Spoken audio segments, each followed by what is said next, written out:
আসসালামু আলাইকুম, কেমন আছেন সবাই?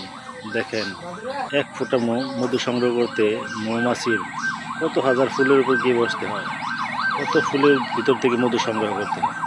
ঠিক তেমনি আপনারা যারা আছি, আমরা এটা কাজ করতেছি, যদি অধৈর্য না হয়ে ধৈর্য সহকারে যদি ঠিকমতো কাজ করতে পারি, একটু একটু করে কষ্ট করে একটু একটু পরিশ্রম জমিয়ে যদি আমরা সুন্দর একটা পর্যায়ে যেতে পারি, একটা সময় আমাদের জন্য ভালো কিছু অপেক্ষা করতেছে নিশ্চয়ই। পরিশ্রমের কোনো বিকল্প নাই। পরিশ্রম করলে আপনি আপনার ভালো জায়গায় পৌঁছাতে পারবেন। এই ভিডিওটা করার উদ্দেশ্য হলো এটাই, আপনার অধৈর্য না হয়ে ধৈর্য সহকারে সুন্দরভাবে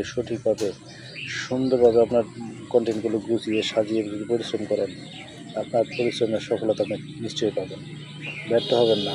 হাল ছেড়ে দিলে কিছুই পাবেন না। তাই সবাই সুন্দরভাবে এগিয়ে যান, দেখবেন আপনার জন্য ভালো কিছু অপেক্ষা করতেছে। সবার জন্য অনেক অনেক শুভকামনা, ভালোবাসা।